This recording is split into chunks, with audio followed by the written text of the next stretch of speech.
میں شکریہ. اما بعد فاعوذ باللہ من الشیطان الرجیم. بسم اللہ الرحمن الرحیم. یا ایہا الذین آمنوا اتقوا اللہ حق تقاتہ ولا تموتن الا وانتم مسلمون.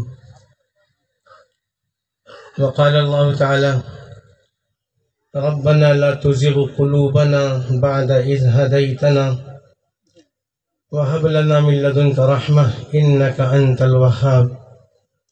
صدق اللہ العلی العظیم. میرے بھائی اور بزرگوں، قرآن شریف کی 2 آیتیں صرف تبرکاً پڑھی ہیں، کوئی تفصیلی گفتگو کرنے کا نہ موقع ہے نہ ضرورت باقی رہی، اس لیے کہ آپ حضرات دارالعلوم دیوبند کے 2 موقر اساتذہ حضرت مولانا شاہ عالم صاحب گورکھپوری، جو اس شعبے میں بڑا اہم کام کر رہے ہیں، اور حضرت مولانا مفتی اشرف عباس صاحب دارالعلوم دیوبند کے استاد ہیں، ان کی تقریر، محققانہ تقریر آپ سن چکے ہیں. اتنی وضاحت اس سلسلے میں ہو چکی ہے، تفصیل سے عرض کیا جا چکا ہے کہ اپنے بچوں کے عقیدے کی حفاظت کریں، اور اس کے حفاظت کا صرف اور صرف ایک ہی طریقہ ہے کہ اپنے بچوں کو بچپن میں دینی تعلیم سے ہم واقف کرائیں، روشناس کرائیں، اس لیے کہ یہ بیماریاں وہیں مؤثر ہوتی ہیں جہاں دینی تعلیم سے ناواقفیت ہوتی ہے. مجھے خوشی ہے کہ اس ضرورت کو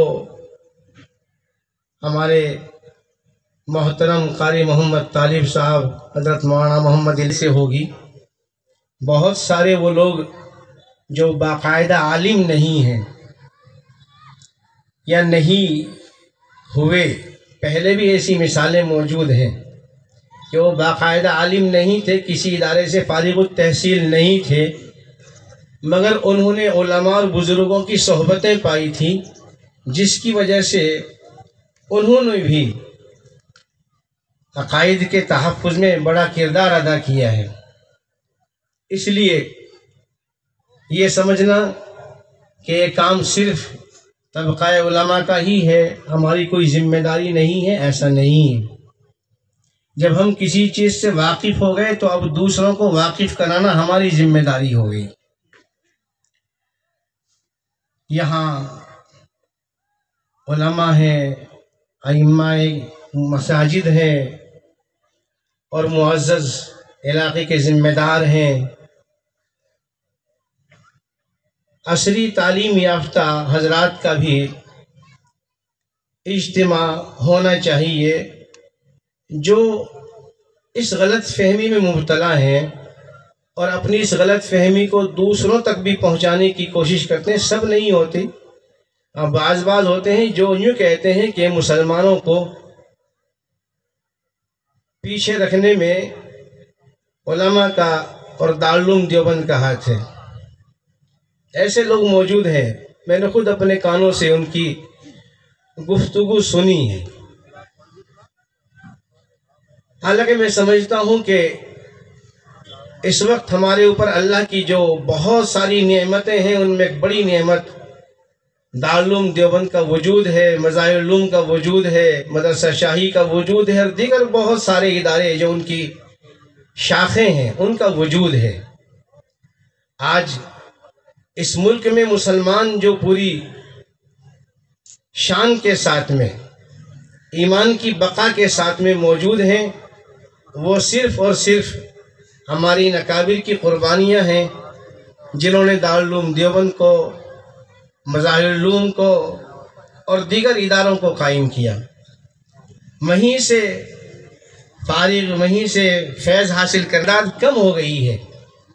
اس لیے ضرورت ہے کہ چھوٹے مکاتب، منظم مکاتب، دینی تعلیمی بورڈ کے تحت میں مکاتب کو قائم کیا جائے، مسجد مسجد قائم کیا جائے، ہماری مساجد کے ائمہ ذمہ داری کو سنبھالیں اور مسلمانوں کو سمجھائیں کہ اپنے بچوں کو آپ کچھ بھی پڑھانا چاہیے، یقیناً ضرورت ہے، دنیا کی ضرورت ہے، دنیا کی ضرورتوں سے آنکھیں بند نہیں کی جا سکتی،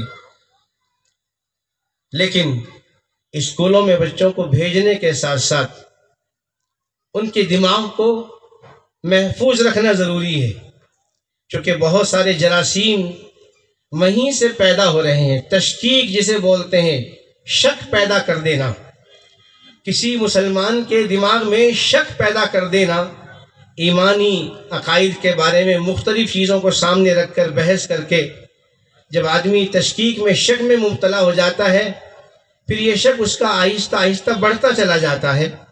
علماء کے پاس، جاننے والوں کے پاس آنے کی نوبت نہیں آتی ہے، اور انہی لوگوں میں رہتے رہتے یہ شک بڑھتا چلا جاتا ہے، اور نتیجہ یہ ہوتا ہے کہ ہمارے بچے، ہماری بچیاں دین سے دور ہوتے چلے جا رہے ہیں۔ یہ بہت بڑا فتنہ ہے، اور جہاں فتنوں کی بات چل رہی ہے، میں سمجھتا ہوں کہ ایک فتنہ اور ہے جو ہر وقت ہماری جیب میں ہے، یہ بھی بڑا فتنہ ہے۔ کامیاب فرمائے، جو اس کا پیغام ہے، اللہ اس پیغام کو ہمارے اس علاقے کے ساتھ ساتھ دور دور تک اس کو عام لوگوں تک پہنچائے، اور جو فتنے پیدا ہو رہے ہیں، اللہ ان فتنوں سے مسلمانوں کی اور خاص طور سے نسل نو کی حفاظت فرمائے۔